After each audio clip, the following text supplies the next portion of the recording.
About 8 million people live in New York City, and with technology advancing quickly, phone booths are disappearing, replaced by cell phones. For Stuart Shippard, a publicist in the city, each day is routine, filled with meetings and phone calls to clients.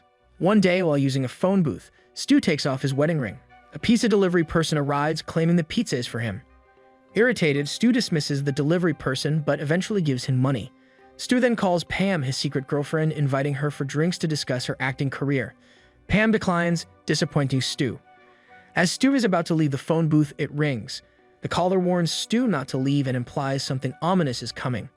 Stu assumes it's a prank, but the caller insists he'll learn to obey. The caller reveals he's watching Stu, describing his surroundings. Stu tries to intimidate him, but the caller knows personal details. The caller threatens to expose Stu's affair to his wife. Stu attempts to call back, but fails. He steps outside, but the phone rings again. The caller demands Stu's attention, revealing he's an actor and wants auditions. He forces Stu to call Pam, exposing Stu's lies to her. Pam learns Stu is married and accuses him of deceit. The caller humiliates Stu further, revealing his intentions with Pam. Stu tries to defend himself but fails. The caller instructs Stu to confess his affair to his wife. Stu becomes defensive, insisting he's not cheating on his wife and never has. He compares his relationships with Kelly and Pam to owning a home versus staying in a hotel for a quick getaway. The caller mocks him, labeling Kelly as a stable home and Pam as just a temporary stay. As Stu argues with the caller, the hooker returns, demanding to use the phone. They exchange heated words, with Stu suggesting she use other phones in New York. She threatens him before leaving, adding to Stu's frustration. The caller finds amusement in the situation. Stu pleads with the caller not to call his wife, offering to arrange headshots with a photographer as a compromise. The caller dismisses his attempts, revealing he's not interested in acting, and just wants Stu to confess to his wife. Left with no other choice, Stu calls his wife using his cell phone. Kelly mentions receiving a call from someone claiming Stu would be calling from a phone booth with important news. Stu tries to explain to Kelly that there have been many prank calls circulating, but the caller insists that Stu should tell Kelly about his invitations to other women for drinks at discreet hotels.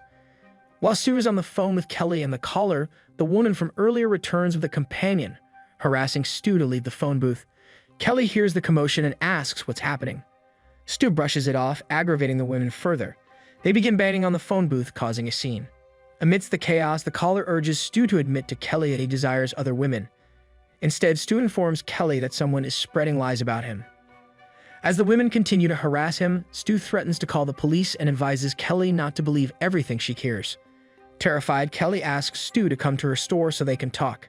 Stu agrees. After hanging up, Stu confronts the women, threatening to have them deported to New Jersey. They exchange insults before leaving. Resuming his conversation with the caller, Stu questions why he wants to disrupt Kelly's life when she's done nothing wrong. The caller cryptically responds that everyone causes harm. Disgusted, Stu declares that the conversation is over, but the caller threatens to kill him if he hangs up. Doubting the credibility of the threat, Stu mocks the caller, questioning how he plans to kill him with just binoculars. The caller corrects him, revealing he has a highly advanced telescopic image of Stu. The caller further intimidates Stu by describing his rifle, a .30 caliber bolt-action 700 with modifications and a top-notch tactical scope. Meanwhile, a small toy robot moves in front of the phone booth. Stu remains skeptical, prompting the caller to cock the gun, startling him.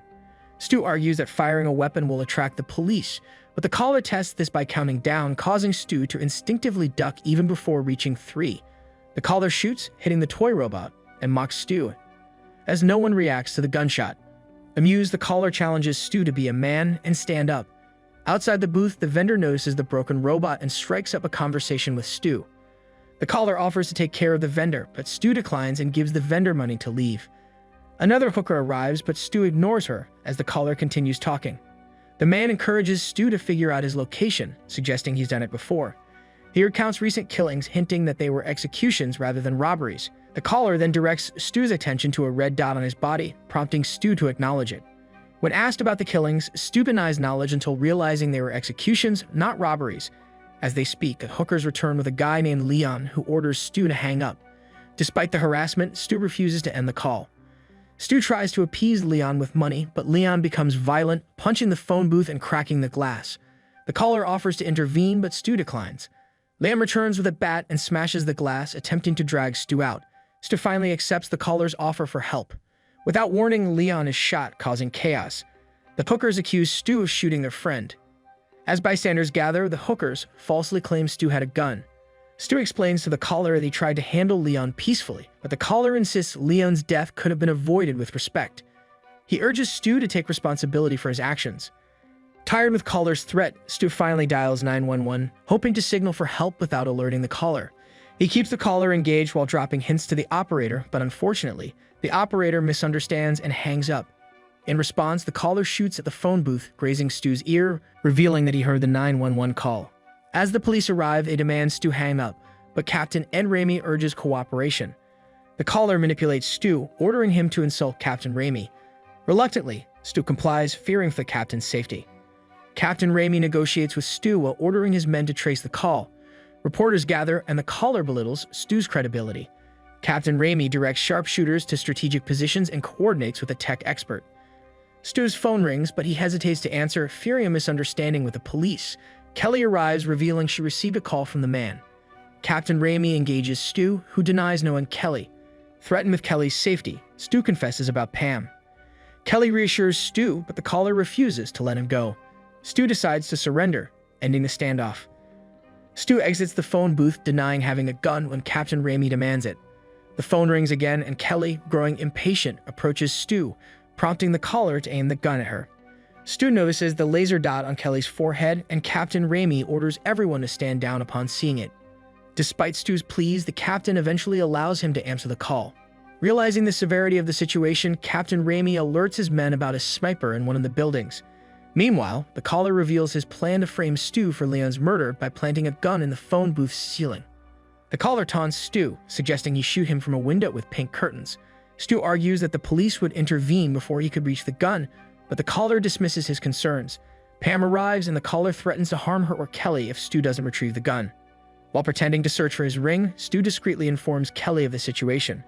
Kelly hands the phone to Captain Ramey, allowing him to listen in on their conversation without the caller's knowledge. Captain Ramey questions Kelly about the earlier phone call, instructs her to stay in the car, and coordinates with his team to handle the situation covertly. Captain Ramey reassures Stu that his team is ready to handle the situation, hinting at the sniper's presence in a nearby building. He encourages Stu to trust him and exit the booth safely. Meanwhile, the caller pressures Stu to confess his lies, portraying himself as unimportant. Stu complies, admitting to his deceit and breaking down in tears. As Stu confesses, the police trace Kelly's call to the Barclay Hotel, pinpointing the caller's location. Captain Ramey subtly signals to Stu that they've located the caller, prompting Stu to inform him. The police mobilize, and when the caller threatens Kelly again, Stu retrieves the gun and confronts him. In the ensuing chaos, Stu is shot, but it's revealed to be a rubber bullet. Meanwhile, the police storm the hotel room, finding the caller dead. Stu and Kelly reunite, and Stu identifies the caller as the pizza delivery guy.